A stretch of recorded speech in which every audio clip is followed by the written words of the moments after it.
Kumusta mga hunter? Pag-usapan natin tungkol sa baluktot na baril.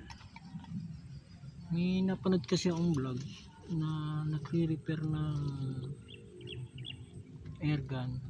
So sabi nung may-ari parang hirap na itama. So pinapalitan niya yung baril niya ng bago.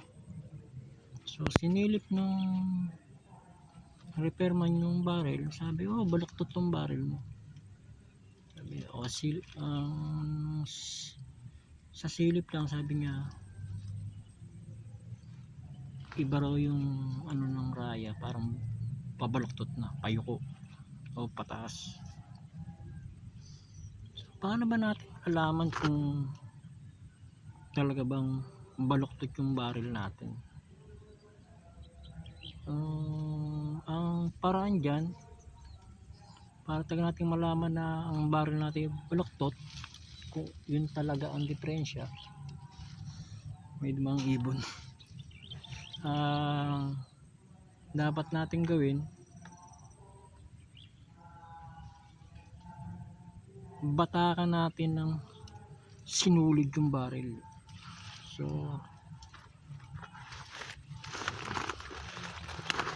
halimbawa, ito ang sinulid. So mas maganda kung kakarasin natin yung baril, tapos sa kabilang dulo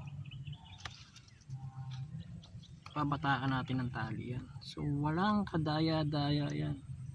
Pag nagkaroon ng awang sa bandang gitna o saan nagkaroon ng awang, ibig sabihin baluktot ang baril mo. So sa lahat ng side, batakan mo ng tali. Pero pag indikit lahat, ibig sabihin, o hindi pwedeng sabihin na ang baril may baluktot kasi walang daya ang tali o sinulid na ibabatak yan.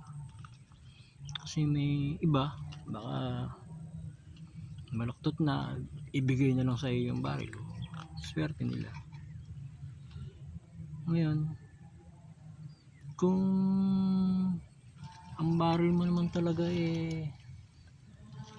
baluktot, pwede pa rin ituwid yan. So dahan-dahan lang na i-bend mo yan sa kahoy, sa tabla ng kahoy, tapos kailangan mo lang konti-konti lang, lagyan mo lang ng basahan, pukpok pa konti-konti, so para mabalik. Kasi yung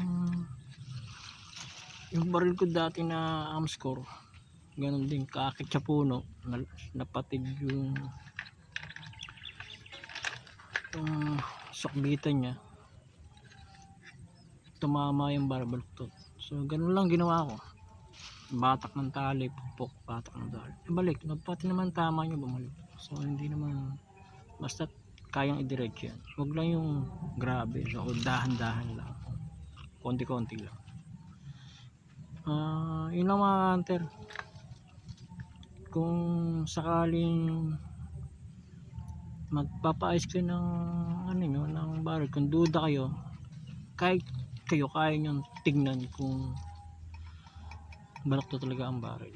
Pero kung diretso naman ay tumama, siguro ibang dahilan. Sige mga hunter, salamat.